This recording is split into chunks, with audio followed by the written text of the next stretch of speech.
So we're going to be in chapter 11, section 1. This is the standards and objectives. Describe the widespread impact of the Roman Empire. Along with discussing the death of Julius Caesar, analyzes the causes of the rise of the empire, and examines some of the advancements of the Roman Empire. So we're going to get into the Roman Empire today.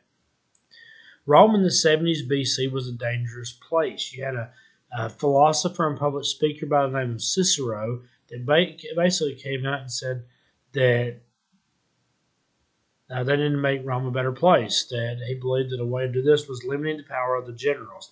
He believed the generals was getting too powerful. He believed that they were having too much impact in ways that really they shouldn't have. And this is going to be counterintuitive because we see this with Julius Caesar and his rise to power. Many didn't listen to Cicero, and the government didn't really change. But Julius Caesar came to power as the most powerful general that rose to power. He was a great general and conqueror, was respected for his military ability. He was very well respected. He was a very good military general, and he was able to use this in a way that he could get the people to follow him, but also get them to respect him. And that was a big key aspect. Between 58 BC and 50 BC, Caesar conquered nearly all of Gaul. His military success made him a huge figure in politics, but he also made two very powerful friends, Pompey and Crassus, which are two of the most influential people in Rome at the time. The three of them were going to come together and come up with the first triumvirate, which is going to be a very powerful trio that the three of them used to take over much of Rome. And this is going to lead, this is already in the Roman Republic, but this leading up to the death of Julius Caesar is going to lead to the rise of the Roman Senate, or the Roman Empire.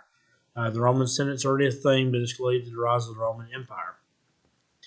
The partnership lasted about 10 years, but when Caesar gained military victories, he was ordered by the Senate to give up command of his armies. Now, what happens here is that Julius Caesar is told that he needs to give up control of the military, that he needs to give up control of his army, that he needs to come in and lay his weapons down. Pompey, who was in the Senate, had allies in the Senate that said that they wanted Pompey to control Rome by himself. Caesar refused and brought his armies to Rome for a confrontation. So Caesar was basically like, look, if you want me to relent the power of this military, you're going to have to take them out of my own hands, because I'm not going to just hand them over to you. And so Pompey and Caesar, the friendship lasted about 10 years, but it got to the point where Pompey wanted more power and Caesar wanted more power, and they just really wasn't lining up anymore. And so you had the Roman Senate on one side telling Pompey, you need to make sure he relinquishes his power. And you have Caesar on the other hand, who's got military advisors that are telling him, look, you don't have to give up anything. Pompey and his allies fled Italy because they didn't think they had enough troops to defeat Caesar. They were going to fight Caesar. They realized they didn't really have the soldiers to do it. When Caesar returned to Rome in 45 BC, he made himself dictator for life. Now, if you remember from chapter 10, a dictator is someone that would have absolute power for a short amount of time. And at the end of 6 months, is what the amount was, they would relinquish their power because they didn't want the people to get too powerful. Well, Caesar comes back and says, I'm going to be dictator for life. I'm not going to give my power up after 6 months. Basically, I'm going to have full control. Now, this goes against the tripartite government that the Romans had, where there was 3 branches of government that kept each other in check. So the Roman Senate isn't going to like this very much. The Senate was furious with Caesar because he limited their power, and so on the 15th of March, known as the Ides of March, he was murdered on the Senate floor. So when the Senate attacked and stabbed Julius Caesar. So this is just a picture I threw in here. It says, Julius Caesar, I'm dictator now of the Roman Senate, changing teams. And so they wouldn't run his team to begin with, but I just kind of thought it was funny. After the assassination of Caesar, 2 great leaders took control. The first one was Mark Antony, which was Caesar's former assistant. He was someone that Caesar trusted. He was someone that Caesar was able to work with a number of times. But after this, him and Augustus, which was the adopted son of Julius Caesar, that would become Octavian, decided we're going to hunt down the people that did this. So they wound up hunting down all the people who killed Julius Caesar and having them put to death. One priority for Antony and Octavian was punishing the men that killed Caesar, I just said. At Caesar's funeral, Antony gives a speech that causes more Romans to turn against the killers, and after the funeral, they set out to avenge Caesar's death. And I'm going to probably post a video on here of a clip from the Shakespeare play Caesar, where Mark Antony gives this speech, and he's calling out of basically he's like, Julius Caesar was terrible.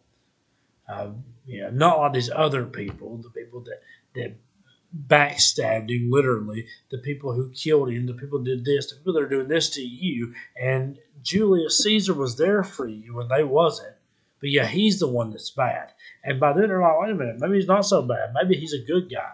And because of that, you see that they start to turn, and that's what gets this militia together, where they caught up with them at Philippi, the people that killed Caesar, and all of Caesar's murderers died.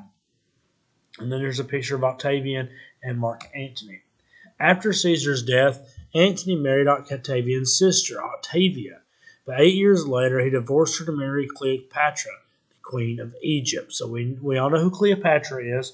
Well, he decides he wants to marry the queen of Egypt, Cleopatra, and so he divorces Octavia, which makes Octavian very mad. Octavian saw this as an insult to his family, and it led to civil war in Rome. He saw this as he betrayed his little sister, basically. Octavian sent soldiers to attack Antony, and eventually Antony and Cleopatra committed suicide to avoid being taken prisoner by Octavian. So basically what happens is they wind up ending their own life. Cleopatra winds up getting her handmaidens to give her a poisonous snake that bites her and them and kills them all. And Antony winds up dying as well to avoid being taken by Octavian. Octavian becomes the sole leader of Rome after the death of Antony. They are working together as co-consuls, but Octavian takes over. He names himself Princeps, or first citizen, meaning the first of all the citizens, the most important of all the citizens. He announced he was giving all power to the Senate, but he actually kept it and was given the new name Augustus, meaning revered one. He's going to be known as Caesar Augustus. Rome became an empire and already had control of most of the Mediterranean world, but they would go on to take over Europe, Britain, Asia Minor, Mesopotamia, all Northern Africa, and Roman expansion pushed trade with different places. So what would happen here is they're taking over all these different little aspects, these different areas, and they're going to expand their empire through trade, conquest, and a number of other areas.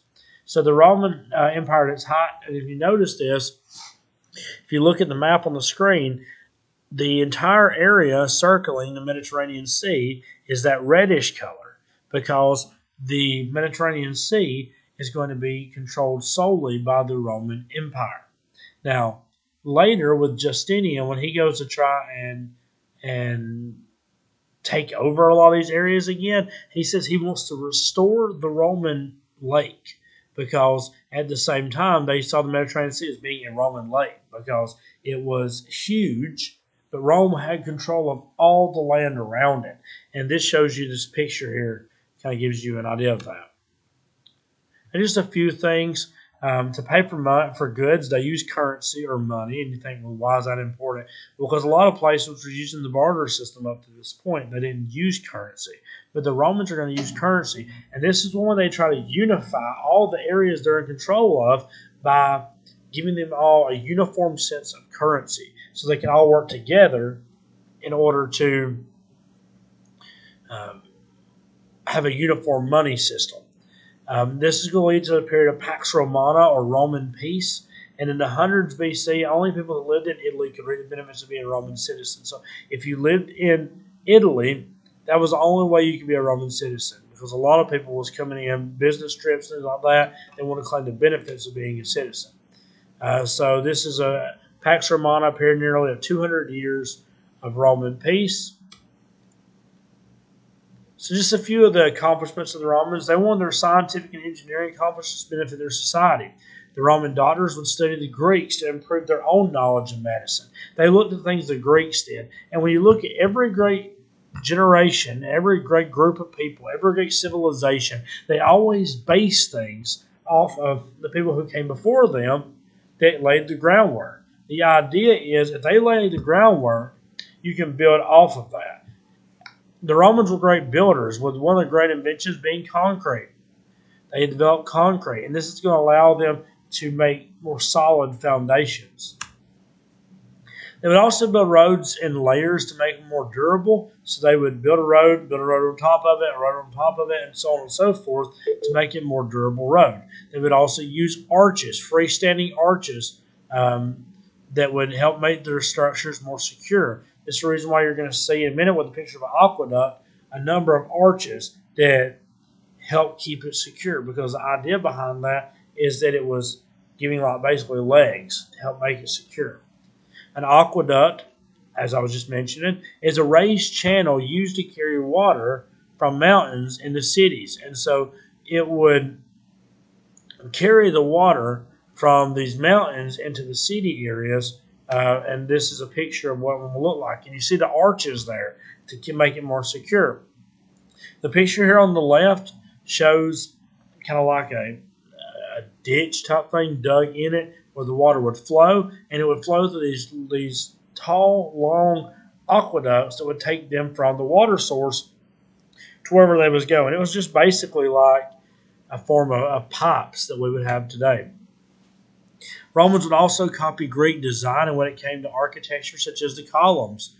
Their architecture also made vaults that were huge structures, such as the Colosseum. And the Roman Colosseum was a building constructed for gladiator battles. It was made for entertainment, basically. This is a picture of what the Roman Colosseum looks like today. Now, a lot of the reason why it looks so decayed is because after the fall of Rome, people would steal the stones and different things off of this and use to making houses and different things. They didn't really think about keeping history and keeping things looking the way it did. And so because of that, they tore a lot of it apart to use for other things. Roman artists were known for their mosaics. Specifically, a type of Roman painting was a fresco, or a type of painting done on plaster. They also studied the Greeks to try and copy them. Rome was also home to some of the greatest writers in the world. Now, we talked about Aeneas in the last chapter. Virgil was the author that wrote the Aeneid, which is the story that talks about Aeneas, the great Trojan war hero, and his journey home. You also have Ovid, which was a Roman poet. Virgil, Ovid, and other poets wrote in Latin, which would turn into the Romance languages, the languages that Latin turned into. These Romance languages are Italian, French, Spanish, Portuguese, and Romanian, along with others.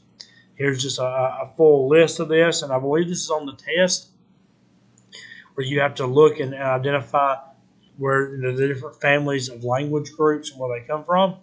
So you'll need to pay attention to that slide. Some of Rome's greatest influences was in the area of law. They would have civil law, which is a legal system based on the writing of on a written code of laws. We talked about the law of the 12 tables in the last chapter. That's the idea of a written code of laws. Most countries in Europe today have a system of civil law. And that brings us to the end of section 1. So keep tuning in for sections 2 and on. And if you have any questions, let me know.